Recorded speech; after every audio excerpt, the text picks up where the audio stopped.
대동첨단산업단지 가봅시다. 태양광 진행하기로 계약하고 나서 처음 뭐 해야 돼요?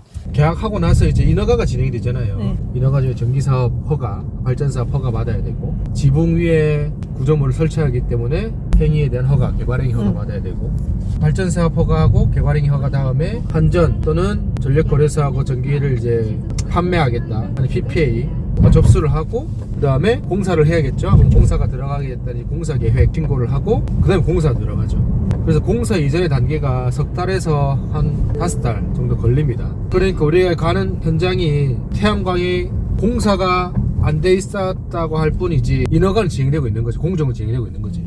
사업주분들이 많이 처음 이제 의문을 가지시는 게, 계약했는데 왜 공사 빨리 안 하냐. 사전에 적법한 인허가 절차가 오케이 되고 나서 이제 가능하다. 얼마 들어요? 인허가 하는데? 인허가 비용은 그렇게 많이 들지는 않아요. 통상 계약하면 계약금지 10%, 그 안에서 다 움직이는 용역 비용이 다 발생이 되기 때문에 그 안에서 다 해결이 된다. 그래서 우리 계약하게 되면 이제 인허가라든지 이런 부분들 저희가 대관한 걸 다 진행을 하는 거고, 그러면 우리가 이제 컨셉 도면으로 계약을 했지만 실제 이제 엔지니어들이 설계팀에서 나오셔서 이제 실측을 하는 거죠. 지붕에 올라가서 업체마다 다르긴 한데, 보통의 어떤 이제 주들은 공장 본인의 주업이 있으실 거잖아요.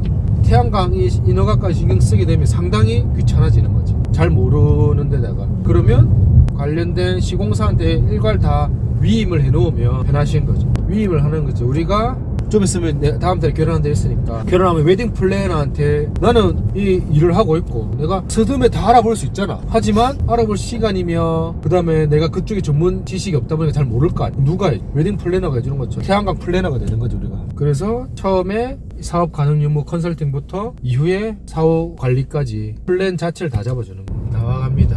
여기가 이제 지원시설 구역입니다. 산단을 이제 구성할 때 산업 용지별로, 정확하게는 모르겠는데 용지별로 이렇게 구역을 나눠요. 공장이 들어설 구역, 이 공장을 서포트할 지원시설 구역, 이런 데는 이제 뭐 기숙사라든지 뭐 그렇게 있겠지. 유치원도 있고, 대규모 아파트 단지에 하면 초품화라고 얘기하잖아. 1000세대 이상이면 꼭 초등학교 들어가야 되거든. 그런 것처럼 큰 산단 안에는 이렇게 지원시설 구역이 유치를 하는 거죠. 한번 들어볼까?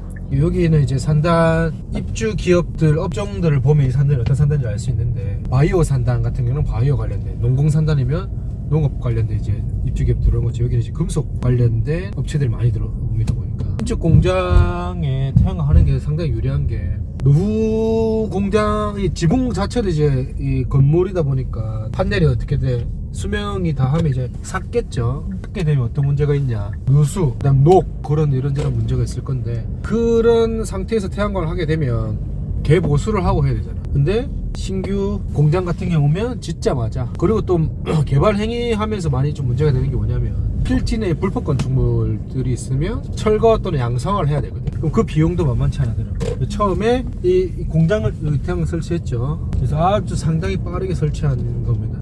공장이 등기가 쳐지자마자, 공장이 건설되자마자 바로 이렇게 했다. 등기 쳐지고 나야지 태양광을 할 수가 있거든요.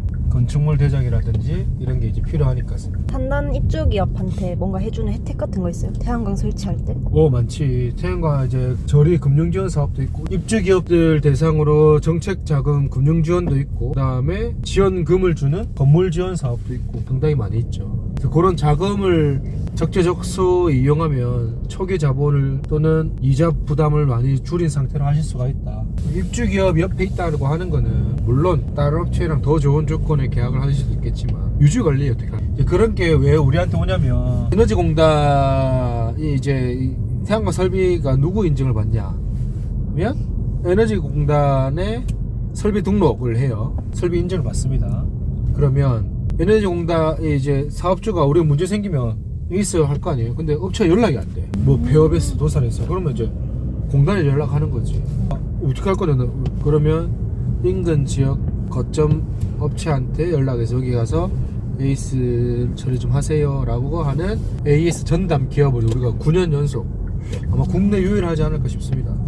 근데 태양광 AS를 즉각적으로 받아야 되는 이유가 뭐냐면, 해는 뜨고 지고 하는데 발전량이 날아가는 거지. 발전량이 날아간다, 발전이 안 된다, 그만큼 수익이 감소하는 거고, 돈 벌려고 하는 사업인데 수익이 그만큼 안 나면 직장 도루묵이죠. 그렇지. 즉각적이고 지체 없는 AS 사후 관리를 받으셔야 한다.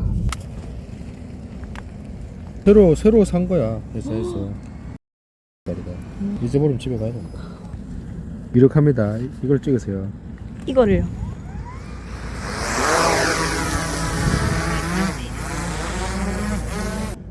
진짜 좋네. 화질 진짜 깔끔하네. 우리 부지입니다. 예, 안녕하세요. 네네. 태양광이 20년 계약이잖아요.